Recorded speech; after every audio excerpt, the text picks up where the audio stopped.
Welcome to Board Game Empire. Today we're going to do a review of Imperium Classics. Now, this is a card drafting, take that, phenomenal game. It takes a while to play. I'll say the average game length is probably an hour and a half to over 2-3 hours, depending on your player count. We play 2 players. You can also play solo. And this is a very highly rated solo game. This is extremely fun as a 2-player too. I can see it's a 3-player max. It's a time length, and 4 would be just way too much. But it does overstay its welcome a little bit, probably like 20 minutes. You're just like, you're trying to finish it quick because it's there's a lot to remember. It has a lot of iconography that you're going to just go, you eventually learn and everything, and then after the 2-3 games, but just phenomenal game. So we're just gonna jump right into the review. So for the rule book, I would give it a 3 out of 5. You're referencing page to page different, and sometimes you have to look up multiple pages. Also, there's a rule that really is not clear. I think needs to be inputted into the rule book, which is a lot clearer. So 3 out of 5. And the rule I'm referring to is the development cards. Once you are an empire, and the way you obtain the development cards is through, it's almost like the nation cards. You're shuffling. And if you have to shuffle, that means you are able to develop the nation cards or development cards, and you just paid the development costs. It's not really referenced very well in the rule book.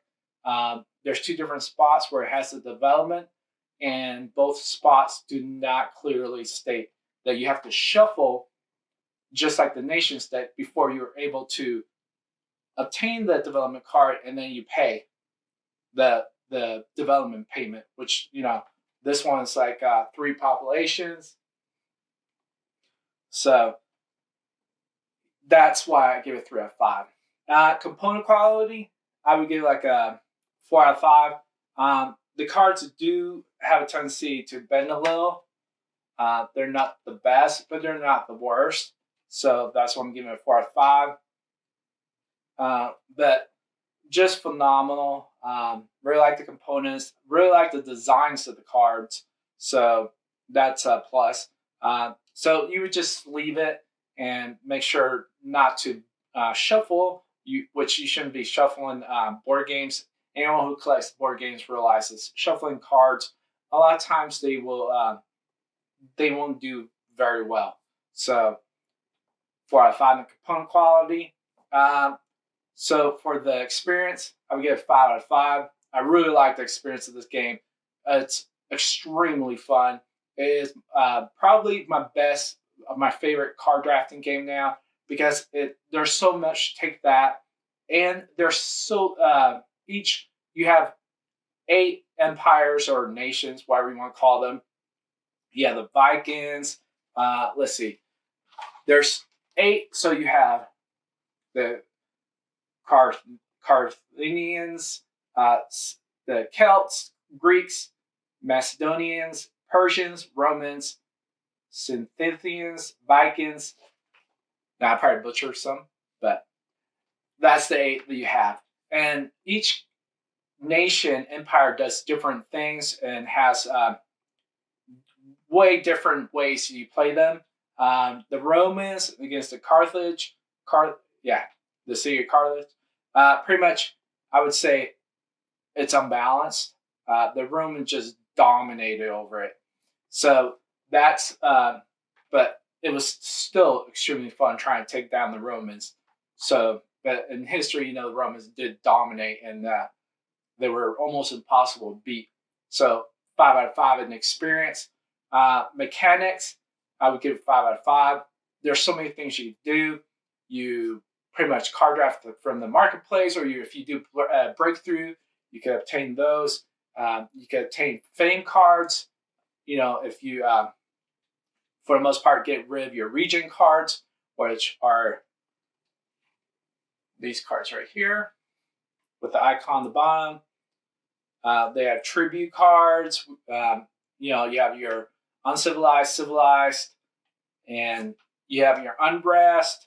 You could revolt, or you could. There's 3 things.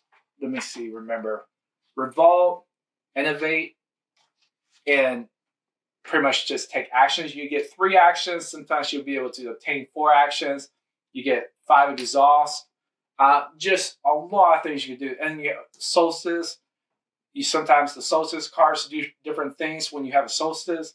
Like my wife, the Romans have a solstice card that really benefits them. So 5 out of 5 in the mechanics. So replayability, 5 out of 5. You have 8 nations, empires in the classics. You have so much replayability because between the market cards, your nation and empire deck, just a lot of replayability. So overall total, I would give this 4 out of 5, 8 out of 10. It'll probably go up as we played more, where I played more of the empires and nations. Just right now, the race I rate at 8, although I love this game, is the balance issue between the 2 nations that we played. And once I play like the Vikings or Celts or different ones, just to see if we can take down the Romans, make sure that the Romans aren't like overpowered where, anyone who gets the Romans won't be able to be defeated. So just making sure the balance issue is just there before I, raise my score up. But 4 out of 5, 8 out of 10 so far. And in the future, I might just, give it 5 out of 5, depending on, or 9 out of 10, or 10 out of 10, depending on how well it plays as we continue to play the game. So if you like this video, please like and subscribe. If you want to leave a comment down below. And hopefully the Empire has stated how pretty much you have to just shuffle, just like the Nations deck, to get the development cards and then pay the development cost. Hopefully that helps people. I also wrote down my group and a piece of paper so I won't forget. But hope if you like this video, please subscribe. Social media is down below. I have a link where to buy the game. And see you in the next video.